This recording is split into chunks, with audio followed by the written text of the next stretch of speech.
The corridor was silent except for the sound of expensive heels clicking against marble floors. Officer James Thornton stood at attention outside the private suite, his face a practiced mask of neutrality. Had learned one golden rule: see everything, say nothing. But what he was about to witness would haunt him for years. It was 3 days before the wedding. The whole world was watching. Newspapers had already printed their front pages. Souvenirs lined the streets of London. Everyone expected perfection. Everyone expected a fairy tale. No, one expected what was really happening behind closed doors. James heard the first voice through the heavy wooden door, sharp cutting, the kind of tone that made his shoulders tense even though it wasn't directed at him. She can't have that, Tiara. It's already been decided. The second voice was quieter, calmer, but James could hear something underneath it, something like steel wrapped in silk. It's the one that works with the dress. We've already done 3 fittings. Before you hear what happened next, hit that subscribe button. Won't believe where this story goes. You don't want to miss what the Royal Guard finally revealed after years of silence. James shifted his weight slightly. Protocol said he shouldn't be listening.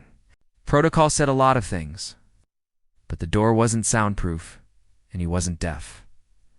The first voice rose higher. I don't care about the dress. This is about respect. This is about understanding your place. My place? The calm voice had an edge now. My place is about to be beside your son. In 3 days, you'll be whatever I say you'll be. The silence that followed was worse than the shouting. James had stood guard during diplomatic incidents, during family arguments, during moments when the weight of the crown felt heavy enough to crush everyone beneath it. But this silence had teeth. He heard footsteps inside. Quick, agitated ones, then slower, measured ones following. The tiara was worn by my grandmother, the first voice continued. It has history. It has meaning. Can't just walk in here and demand whatever catches your eye like you're shopping on the high street. I didn't demand anything. Your son chose it. With me. Together?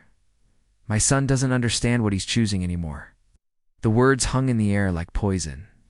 James stared straight ahead at the painting across from him. A pastoral scene, rolling hills, sheep grazing peacefully. He focused on counting them. 1, 2, 3. What's that supposed to mean? It means you've changed him, made him forget who he is, what he represents. 4, 5, 6. I love him. Love. The word was spoken like a curse. Love doesn't keep a monarchy standing. Love doesn't preserve tradition. Love is what gets people into trouble. 7, 8. Is that what you told him his whole life? The question landed like a slap. James heard movement inside, fast. Sudden. He tensed, his hand instinctively moving toward the door handle. How dare you? I dare because someone has to. You've spent so long protecting the institution that you forgot about the person inside it. 9, 10, get out. Then I'll leave. But this conversation isn't over. That tiara doesn't leave the vault. And if you have any sense, you'll learn to accept the things you cannot change. The door handle turned. James snapped to full attention, his face carefully blank. The door opened, and a figure emerged, face flushed, eyes bright with unshed tears that would never be allowed to fall. Not here, not where anyone could see. Their eyes met for just a fraction of a second. In that moment, James saw something he'd never seen before in all his years of service. He saw someone fighting for more than a tiara. He saw someone fighting to keep herself whole. Asterisk, the figure swept past James without a word, heels clicking away down the corridor like gunshots in the silence. He remained frozen at his post. Still, professional, invisible, inside the suite. He could hear quiet sobbing. It wasn't what people imagined when they pictured royal life. The pageantry, the glamour, the glittering tiaras and designer gowns. It didn't imagine the sound of someone crying alone in a gilded room, surrounded by priceless furniture and centuries of history pressing down like a weight. James had signed agreements, non-disclosure forms stacked so high they could build a wall. His pension depended on his silence, his reputation, his entire future. But some things stayed with you. Some things demanded to be remembered, even if they could never be spoken. The door opened again, softer this time. Kate stood in the doorway, her face composed but pale. She looked at James as if seeing him for the first time, really seeing him as a person and not just part of the furniture of her new life. "I'm sorry you had to hear that," she said quietly. James kept his eyes forward. "I didn't hear anything, ma'am." "James." Her voice was gentle but firm. "You've been standing there for 2 hours? Of course you heard." He said nothing. The silence stretched between them like a bridge he wasn't sure he was allowed to cross. "Would you mind walking with me?" she asked. "I need some air, and I'd rather not go alone." It wasn't protocol. Someone of his rank didn't accompany members of the family on personal walks. But something in her voice made him nod. They walked. Through the private gardens, away from the windows where cameras might catch them.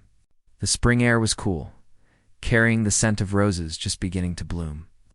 Kate's arms were wrapped around herself despite the warmth. "How long have you worked here?" she asked. 15 years, ma'am. Have you ever seen someone happy here?" The question caught him off guard. In all his years, no one had ever asked him something so direct. "So real? I've seen moments of happiness," he answered carefully, "but not lasting happiness. The crown is heavy, ma'am.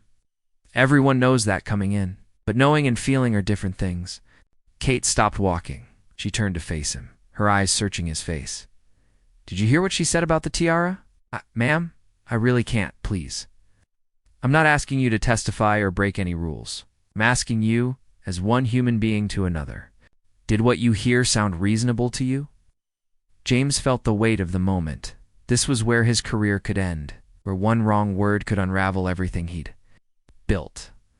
But he thought about his own daughter, 23, about to be married. Happy, free to choose her own path. "No, ma'am," he said quietly. "It didn't sound reasonable." Kate's shoulders sagged with relief. "Everyone's making me feel crazy. Like I'm being difficult. Like wanting to wear the tiara we chose together is somehow disrespectful or entitled. May I speak freely, ma'am, please? I've watched 3 royal weddings from the inside. I've seen the planning, the pressure, the way everything becomes about everyone, except the 2 people actually getting married." He paused. "The tiara isn't really about the tiara, is it?" Kate's eyes glistened. "No, it's about whether I get to make any choices at all, whether I get to be part of the decisions, or just a doll being dressed up for the occasion." "What is your fiancé?" Her laugh was bitter. He's caught in the middle. "She's his mother.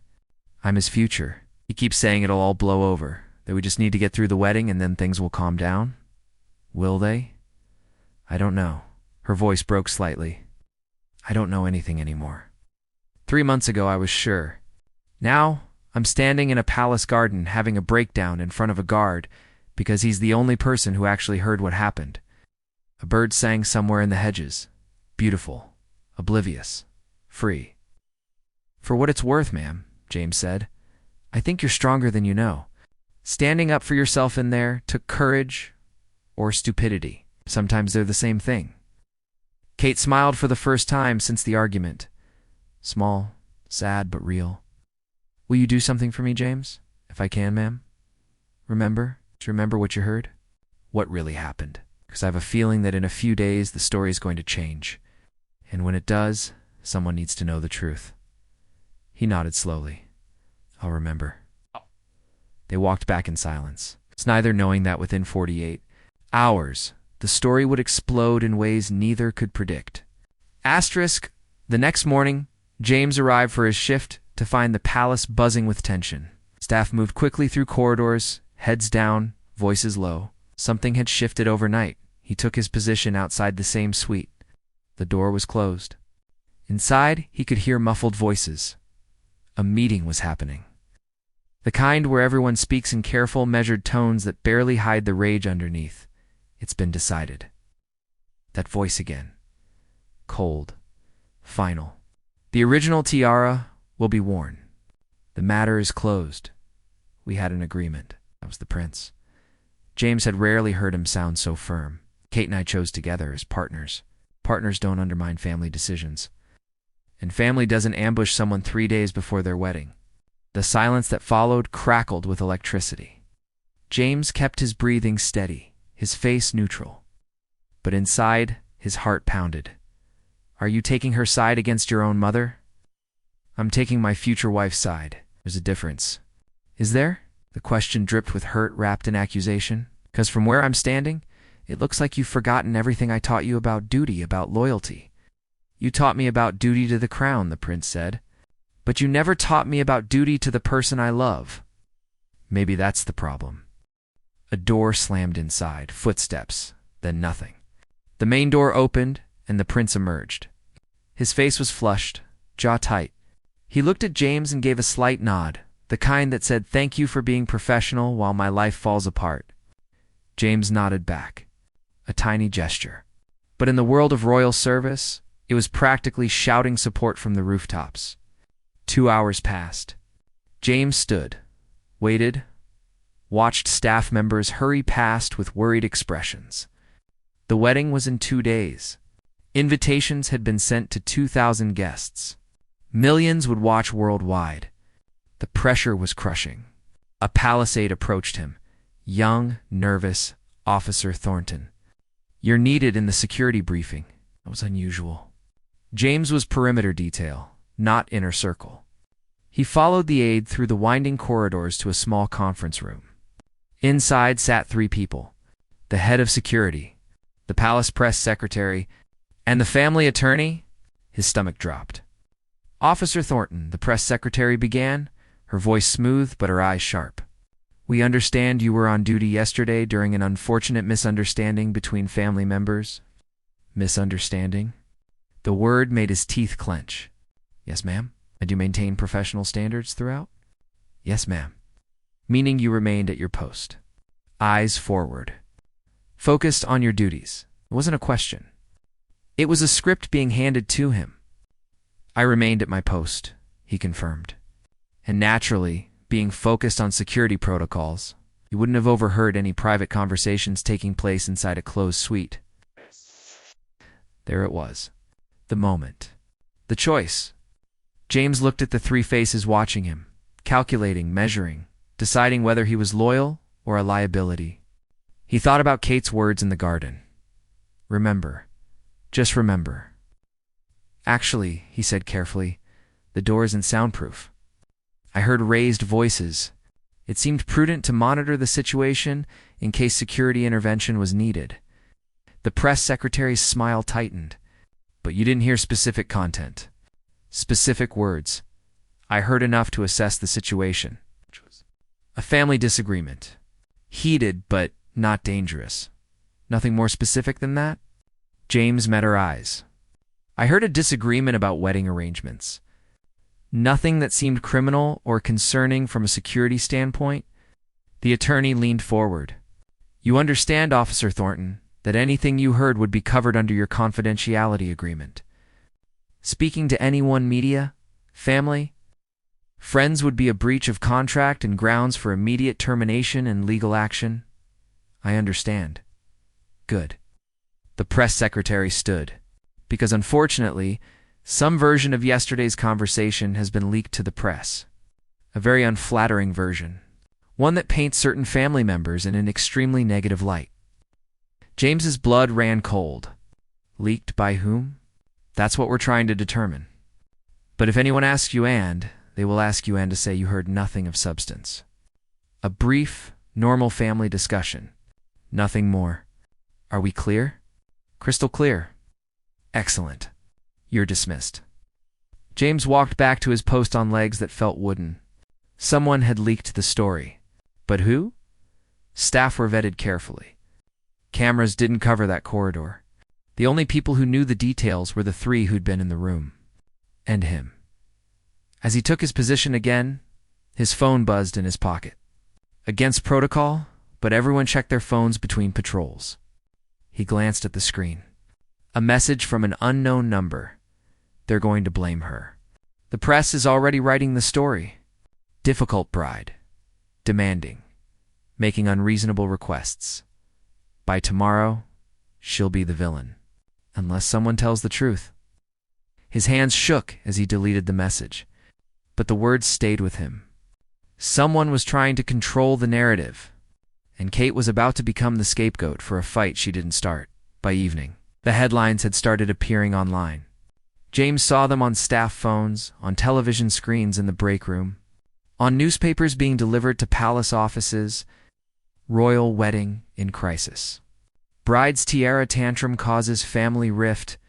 Sources say Kate's demands unreasonable and entitled palace insiders are worried about bride's behavior. Every article told the same story. Kate had made impossible demands. She'd been rude to staff. She'd thrown a fit about not getting her way. She was difficult, demanding, everything the public feared about someone common marrying into royalty. None of it was true. James read the articles with growing horror. This wasn't just spin. This was character assassination, carefully orchestrated, perfectly timed, and it was working. The comment sections exploded with criticism. Who does she think she is? She should be grateful, showing her true colors before the wedding even happens. Public opinion was turning. Fast James finished his shift and drove home in silence.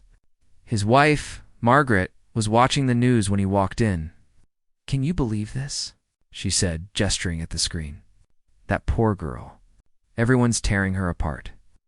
"Yeah," James said quietly. Margaret looked at him more closely. "You know something? I can't talk about it." "James, you have that look.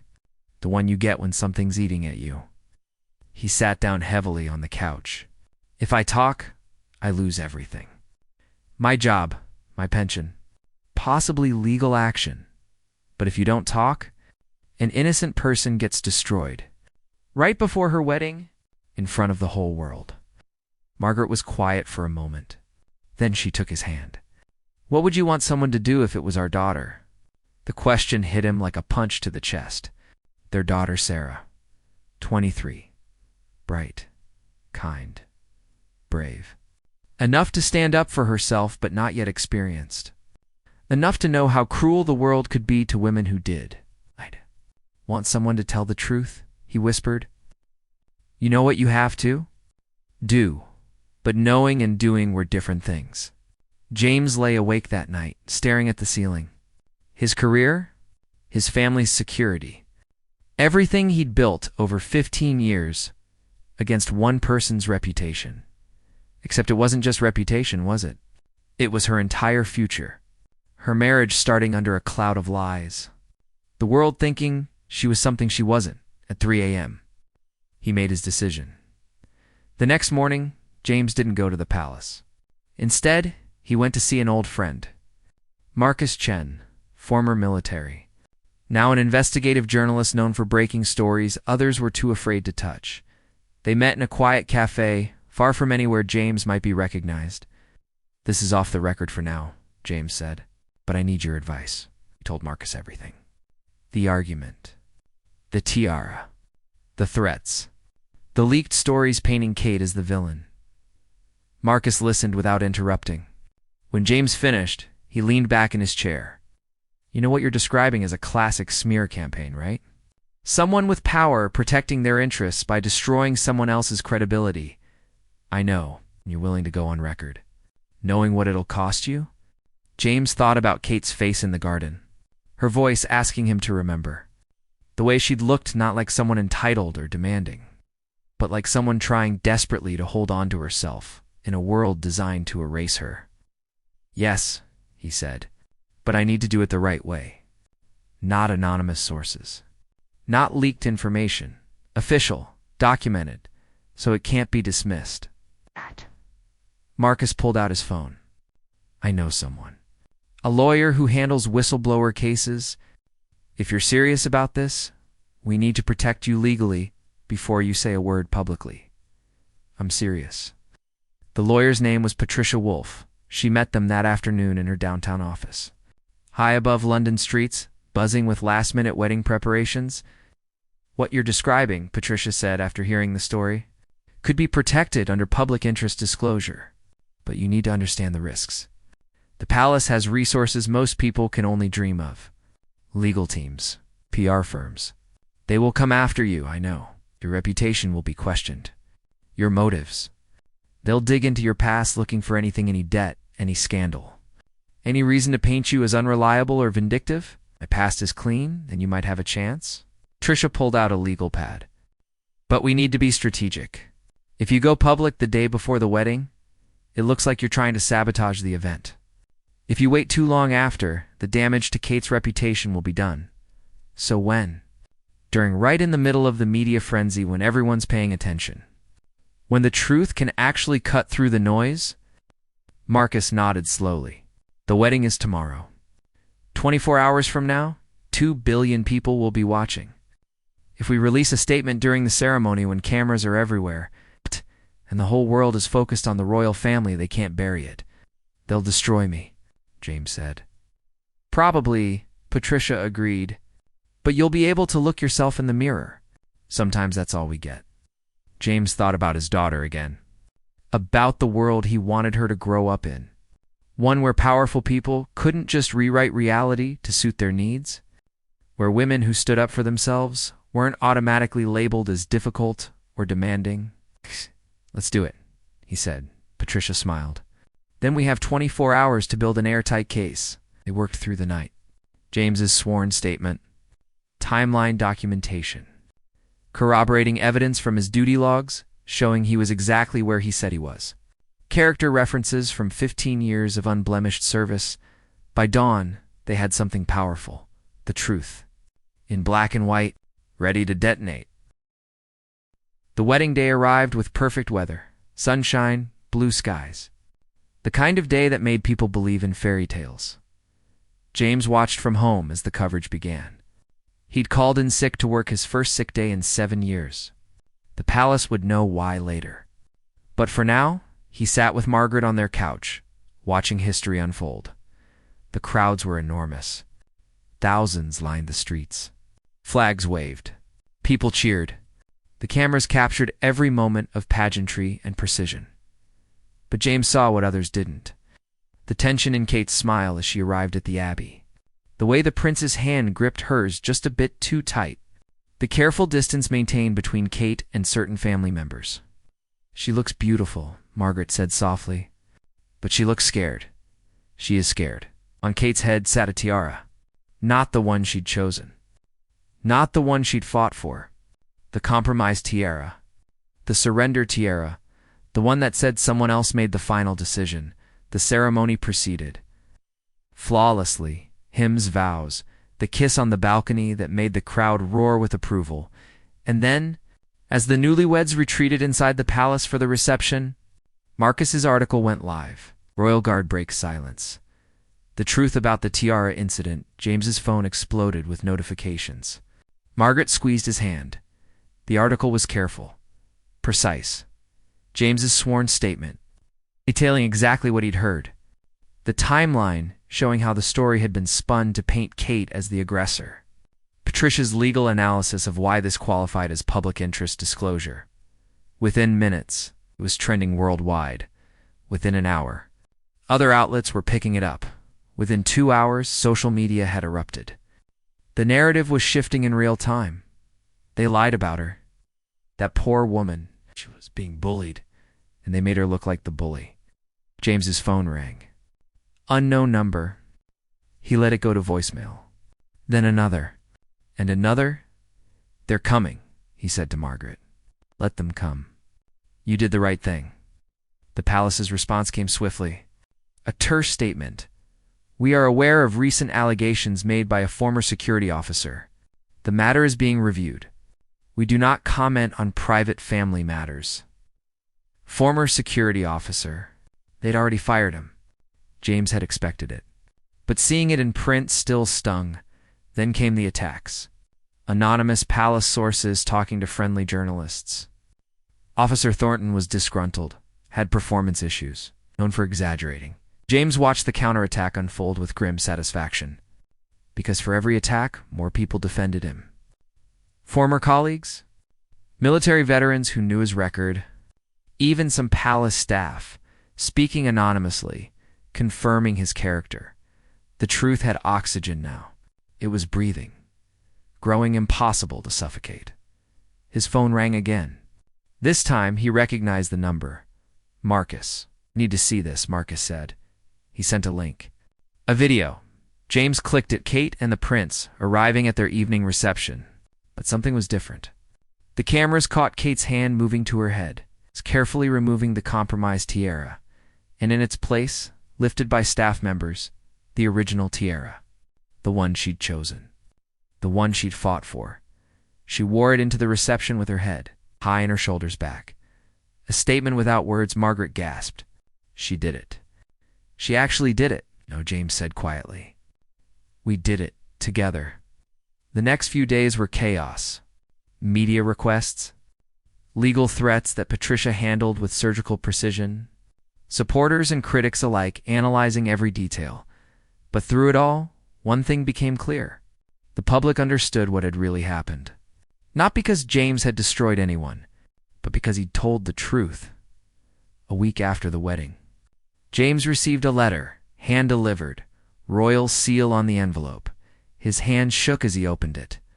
The handwriting was elegant, careful, every word chosen with precision.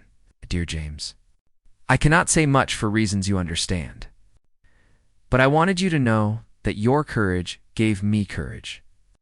On what should have been the happiest day of my life, I was prepared to surrender something important, not a tiara, but my voice. Because of you, I remembered I had one. I don't know what the future holds, but I know it will be easier to face it knowing that someone was willing to stand up for the truth, even when it cost them everything. You didn't just witness what happened. You gave it meaning with deepest gratitude. K. James read it 3 times, then carefully folded it and put it away in a drawer. Well, Margaret asked. She's going to be okay, he said. She's stronger than they think. So are you. James smiled. I'm unemployed. Probably unhireable in any security position. My pension is gone, and I have no idea what comes next. You can sleep at night, he said. I can sleep at night. Outside, the London streets had returned to normal. The wedding crowds had dispersed. The flags had come down. Life continued, but something had shifted. A small crack in the perfect facade. A reminder that even in palaces, truth mattered more than appearances. And sometimes, the person standing quietly in the corner of the guard, no one notices, sees everything. 3 months passed before James found work again. Not in security, not in royal service, but in a small private investigation firm that valued discretion and integrity over palace connections. The money was less. The prestige was gone. But Margaret was right, he could sleep at night. The story refused to die. Every few weeks, another article would surface. Analysis pieces. Think pieces. Discussions about power, gender, and who gets to control the narrative in powerful families. Kate's approval ratings, which had plummeted during the Tiara scandal, had recovered. More than recovered, she'd become something unexpected. A symbol. Not of perfection, but of resilience. One evening, James was leaving his office when a black car pulled up beside him. Diplomatic plates. His pulse quickened. The back window rolled down. Inside sat Kate, dressed simply, a scarf covering her distinctive hair. Get in, she said. Please. James looked around. No cameras, no security that he could see. Just Kate and a driver with discretion written all over him. He got in. They drove in silence for a few moments. Kate stared out the window at London passing by. Finally, she spoke. They told me I was being paranoid, that I was overreacting. That family disagreements happen, and I needed to let it go. But you knew better. I knew what I heard, what I felt. But when everyone around you says you're wrong, you start to doubt yourself. Especially when they're the experts on this world, and you're just learning to navigate it. You weren't wrong. Kate turned to face him. No, I wasn't. And if you hadn't spoken up, I would have spent the rest of my life wondering if I was crazy. If I'd imagined the cruelty. If I'd been too sensitive. You weren't too sensitive. You were human. That's not always allowed in my new life. She smiled sadly. But I'm learning to fight for it anyway. The car pulled into a quiet park. They got out and walked along a path, the driver staying at a respectful distance. I wanted to thank you properly, Kate said. And to tell you something that hasn't been made public yet, you don't need to thank me. I do. Because what you did changed everything. Not just for me, but for how I see this role. I realized something important. What's that? I spent so much time trying to fit into their world, learning the rules, following protocol, staying quiet, being perfect. She stopped walking and looked at him directly. But the Tiara incident taught me that perfection isn't the goal. Truth is. That's a hard lesson for anyone, James said. But especially in your position, which is why I'm going to use that position differently. There are other people, women especially, who get silenced, who get told their experiences don't matter, who get gaslit until they doubt their own reality. What are you going to do? I'm starting a foundation. For mental health and domestic situations, places where people's voices get erased, where the powerful control the narrative. She smiled. And I want you to be on the board. James stared at her. Me. You're the first person in my new life who chose truth over convenience, who lost something real because you believed my voice mattered. That's exactly the kind of integrity I need. Kate, I'm honored, but I'm nobody. I'm not qualified. You're exactly qualified. You know what it costs to stand up? To tell the truth when it's easier to stay silent? That's not something you can learn in a university. It's something you live. James felt his throat tighten. I just did what anyone should do, but most people don't. It's the problem. Most people protect themselves, their jobs, their comfort. You protected something more important. They walked in silence for a while. The park was peaceful, green, a world away from palaces and protocols. Can I ask you something? James said finally. Anything. Do you ever regret it? Marrying into this? Knowing what you know now? Kate considered the question carefully. I love him. That part, I don't regret. But loving someone and losing yourself in their world are two different things. I'm learning to hold on to both. To be his wife and still be myself, that's not easy. No, but it's worth it. Because the alternative is disappearing. Becoming whoever they need me to be instead of who I actually am. They circled back toward the car. Kate's phone buzzed. She glanced at it and sighed. Duty calls. But James, think about my offer. The foundation launches next month. We need people who understand that sometimes doing the right thing means risking everything. I'll think about it. Good. She paused before getting in the car. One more thing. That letter I sent you. I meant every word. But there was something I couldn't say in writing. What's that? When I put on that original tiara at the reception, I wasn't just making a statement about my choice. I was making a statement about the future. My future. Where I get to have a voice in my own life, I know. And I wouldn't have had the courage to do it if you hadn't shown me that truth matters more than keeping the peace. So thank you. Not just for vindicating me, but for reminding me who I am. She got in the car. James watched it drive away, disappearing into London traffic. His phone rang. Margaret, hey, he answered. You won't believe who I just met with, Kate. How did you? Because I know you. And I know that when you do the right thing, the universe has a way of responding. So what did she want? James smiled. To offer me a job. On a foundation board? Are you going to take it? He thought about everything that had happened. The cost, the risk. The way truth had carved a path through lies and created something new. Yeah, he said. I think I am. Because in the end, that's what the Tiara incident had really been about. Not jewelry. Not royal protocol. But the fundamental right to be seen. To be heard. To have your truth acknowledged instead of erased. James had witnessed something that day in the corridor.